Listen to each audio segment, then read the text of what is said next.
Hello viewers, স্বাগতম জানাচ্ছি Ajmal Photoshop YouTube চ্যানেলে। আপনারা যারা অনলাইনে বিভিন্ন চাকরি অ্যাপ্লাই করে থাকেন, অনলাইনে আবেদনের ক্ষেত্রে একটি ছবির নির্দিষ্ট সাইজ তারা বলে দেয়। ছবির সাইজটি অনেকেই ঠিক মতন করতে পারে না, যার ফলে তারা নিজেরাই অনলাইনে আবেদন করতে পারে না। এটি অনেক ইজি এবং সিম্পল। সাইজটি হচ্ছে 300x300 পিক্সেল এবং 300x80 পিক্সেল। এটি হচ্ছে সিগনেচার। যাই হোক, আজকে আমি আপনাদেরকে শেখাবো কিভাবে আপনারা অ্যাডোব ফটোশপের সাহায্যে আপনাদের স্ক্যান করা ছবি 300x300 এবং আপনাদের সিগনেচার 300x80 পিক্সেল করবেন। আর অবশ্যই বলবো আমার ইউটিউব চ্যানেলটি সাবস্ক্রাইব করে রাখবেন, লাইক করবেন, কমেন্টস করবেন, শেয়ার করবেন। আর কোন কোন ধরনের ভিডিও টিউটোরিয়াল আপনারা শিখতে চান, শিখতে আগ্রহী, ইনশাল্লাহ কমেন্টস করে জানাবেন, আমি অবশ্যই সেগুলো আপনাদেরকে শিখিয়ে দেবো। এই কাজটি করতে হলে অ্যাডোব ফটোশপের যে কোনো ভার্সন দিয়ে আপনারা করতে পারবেন। আমি সরাসরি চলে যাচ্ছি অ্যাডোব ফটোশপে। আর যাদের স্ক্যানার নেই, আমি অবশ্যই তাদেরকে বলবো আপনারা বাইরের থেকে যে কোনো কম্পিউটার দোকান অথবা সাইবার ক্যাফে থেকে সিগনেচার আর ছবিটি স্ক্যান করে নিয়ে এসে ছবিটি এই কাজগুলো করতে পারেন। যাই হোক, আমার যেহেতু স্ক্যানার আছে সেটা আমি করব। আর যাদের স্ক্যানার রয়েছে তাদেরকে বলবো অবশ্যই স্ক্যানারটি আগে পিসির সাথে কানেক্ট করেন, তারপরে ফটোশপটি চালু করেন। যাই হোক, সরাসরি চলে যাচ্ছি ফাইল, ইম্পোর্ট, এটাতে ক্লিক করুন। এবার কাস্টমে ক্লিক করুন। এবার এখানে ক্লিক করুন কোয়ালিটি। এখানে 300 ডিপিআই দেওয়া রয়েছে। যদি 150 ডিপিআই দেওয়া থাকে তাহলে এখানে পুরোটা সিলেক্ট করে আপনারা 300 দিবেন, তারপরে ওকে এবং প্রিভিউ।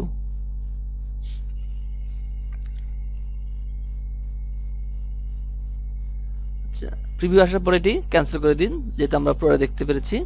কালো যে পয়েন্টগুলো রয়েছে এখানে কার্সার নিলে আপনারা ছোট বড় করতে পারবেন, যতটুকু প্রয়োজন আপনাদের অতটুকু আপনারা নিতে পারবেন।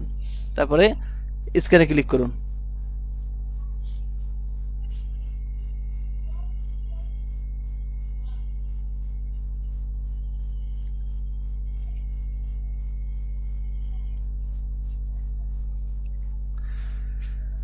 এটা রয়েছে আমাদের ছবি, এটি রয়েছে আমাদের সিগনেচার। আচ্ছা, এবার আমরা প্রথমে কি করব, এই টুলটি নিয়ে এটাকে সিলেক্ট করুন। সিলেক্ট করার জন্য যেখান থেকে সিলেক্ট করতে চান সেখানে মাউসের কার্সার নিয়ে ক্লিক করে চেপে ধরুন, তারপরে টান দিন, তারপরে ক্লিক ছেড়ে দিন। সরাসরি চলে যান এডিট, কপি, ফাইল, নিউ, ওকে, এডিট, পেস্ট। আচ্ছা, ছবিটি একটু বাঁকা দেখা যাচ্ছে, সোজা করার জন্য আপনারা এই টুলটা ক্লিক করুন, রুল টুল। তারপরে এখান থেকে, অর্থাৎ ছবি যদি একটু বাঁকা হতো, ঠিক আছে, যেরকম বাঁকা থাকবে আপনি ওইভাবে টান দিবেন, অর্থাৎ এই নীল বরাবর আপনাদেরকে টানতে হবে। যদি এটি এই মাথাটা উপরে থাকতো আর এই মাথাটা নিচে থাকতো, ঠিক আপনাকে ওইভাবেই টান দিতে হতো। যাই হোক, এখানে ক্লিক করে ঠিক এই বরাবর, তারপরে ইমেজ, রোটেট ক্যানভাস, এখানে গিয়া আরবিটারি, ওকে, কিছুটা এবার সোজা হয়েছে। আচ্ছা, এবার যে প্রধান যে কাজটা 300x300 পিক্সেল, এই জন্য আমাদের প্রয়োজন হবে ক্রপ টুল। এটি হচ্ছে ক্রপ টুল। ক্রপ টুলে ক্লিক করুন এবং লক্ষ্য করে দেখুন আয়ন অর্থাৎ ইঞ্চি। আমাদের কি করতে হবে, এটিকে পিক্সেলে করতে হবে। পিক্সেলে করার জন্য এই যে রুলারটা রয়েছে এটিকে মাউসের রাইট বাটন ক্লিক করুন। কিন্তু যদি এই রুলারটি এখানে না থাকে তাহলে সরাসরি চলে যাবেন ভিউ, দেখুন রুলার্স, শর্টকাট কমান্ড Ctrl+R। আমরা একবার টিপ দেই, চলে গেল। আবার আনার জন্য ভিউ, রুলার্স, চলে এসেছে। এইবার পিক্সেল করার জন্য এটি গায়ে মাউসের রাইট বাটন ক্লিক করুন এবং এই যে পিক্সেল সিলেক্ট করুন। তারপরে এটি সিলেক্ট করে এখানে লিখুন 300, এটিকে সিলেক্ট করে দিন 300। এবার কিবোর্ড থেকে এন্টার চাপুন। 300x300 পিক্সেল, এখানে 300x300 পিক্সেল দেওয়ার পরে এক কোণায় মাউসের কার্সার রেখে ক্লিক করে চেপে ধরুন, তারপরে যেদিকে টান দিন, বাস যতটুকু আসলো এতটুকু আপনার 300x300 পিক্সেল। তারপরে এটিতে ক্লিক করুন অথবা কিবোর্ড থেকে এন্টার প্রেস করুন। এটি হচ্ছে আমাদের 300x300 পিক্সেল সাইজের ছবি। এবার আমরা কি করবো, এটিকে সেভ করব। ফাইল, সেভ অ্যাজ, আপনাদের যেখানে রাখতে ইচ্ছা করে আপনারা সেখানে রাখতে পারেন। আমি এটির নাম দেব পিকচার। আর আপনারা যারা বিভিন্ন প্রতিষ্ঠানে চাকরি করে থাকেন তারা কি করবেন, যে ব্যক্তির সে ব্যক্তির নাম দিলে সবচেয়ে বেশি বেটার হয়, তাহলে আপনার খুঁজতে সুবিধা হবে। তারপরে এখানে ক্লিক করে জেপিজি, এবার সেভে ক্লিক করুন, এখানে দিবেন 3, এবার ওকে ক্লিক করুন। আমাদের ছবি তৈরি হয়ে গেছে। এবার আমরা দেখব সিগনেচার। যাই হোক, আশা করি শিখতে পেরেছেন কিভাবে 300x300 পিক্সেলের ছবিটি ক্রপ করতে হয়। এছাড়াও যদি আপনাদের কখনো সেন্টিমিটারের ছবি কাটতে বলে, যে 45x45 সেন্টিমিটার বা মিলিমিটার তাহলে আপনারা কী করবেন, সরাসরি এখানে চলে যাবেন, এখানে গিয়ে রাইট বাটন ক্লিক করবেন, যেই সাইজটি বলেছে অর্থাৎ মিলিমিটার, সেন্টিমিটার, পয়েন্টস, পিক্সেল যেটাই বলছে, ঠিক আছে, সেটিকে আপনাকে এখান থেকে সিলেক্ট করতে হবে। যদি কখনো যেমন পাসপোর্টের ক্ষেত্রে 2 ইঞ্চি বাই 2 ইঞ্চি করতে হবে, সো এই ইঞ্চিতে ক্লিক করুন এবং এখানে পুরোটা সিলেক্ট করে 2 দিন, এটি পুরোটা সিলেক্ট করে 2 দিয়ে কিবোর্ড থেকে এন্টার চাপুন। দেখুন 2 ইঞ্চি বাই 2 ইঞ্চি, এবারে টান দিন,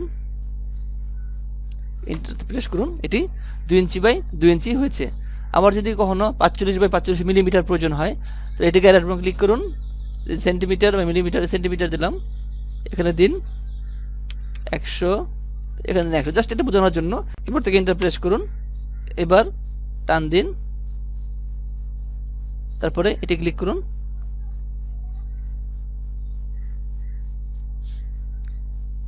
এটি হয়েছে আমাদের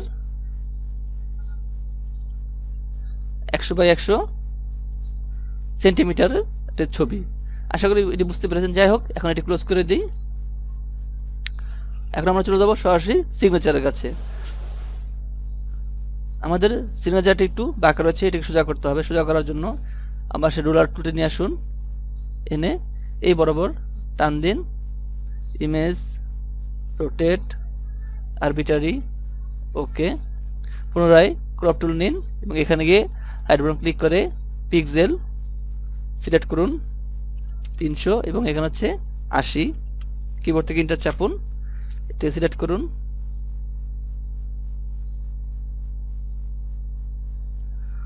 এবার কিবোর্ড থেকে এন্টার চাপুন অথবা এটাতে ক্লিক করুন।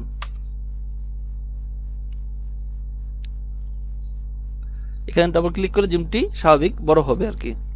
যাই হোক, এটি হচ্ছে আমাদের 300 বাই 80 পিক্সেলের সিগনেচার। এটাকে আমরা সেভ করব, ফাইল, সেভ এজ, এটাকে সেভ করব সিগনেচার নামে।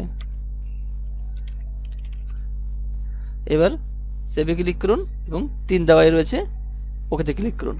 আশা করি শিখতে পেরেছেন কিভাবে 300 বাই 300 এবং 300 বাই 80 পিক্সেলের সাইজের ছবির সিগনেচার ক্রপ করতে হয়। আমার ভিডিও টিউটোরিয়ালগুলো যদি আপনার ভালো লেগে থাকে, অবশ্যই বলবো এখানে ক্লিক করে সাবস্ক্রাইব করবেন, লাইক করবেন, কমেন্টস করবেন, শেয়ার করবেন। আর কি কি শিখতে চান অবশ্যই কমেন্টস করে জানাবেন, ইনশাআল্লাহ আমি সবই আপনাদেরকে শেখাবো। এছাড়াও যারা ইউটিউবে সফল হতে পারেননি, ইউটিউব থেকে 1 টাকা ইনকাম করতে পারেননি, তাদেরকে বলবো আপনারা আমার চ্যানেলটি সাবস্ক্রাইব করে রাখবেন। তাহলে আমি ইউটিউব সম্পর্কে যাই তৈরি করব সেগুলো আপনারা অটোমেটিকভাবে পেয়ে যাবেন। কারণ আমার ইউটিউব চ্যানেলটিতে আমি ইউটিউবের শুরু থেকে শেষ পর্যন্ত সবকিছু শিখাবো, খুঁটিনাটি যা আছে সবকিছু ইনশাআল্লাহ আপনাদেরকে শিখিয়ে দেবো, কোনো কিছু আমি বাদ দেবো না। তাই অবশ্যই এখানে ক্লিক করে আমার চ্যানেলটি সাবস্ক্রাইব করবেন। সবাইকে অসংখ্য অসংখ্য ধন্যবাদ।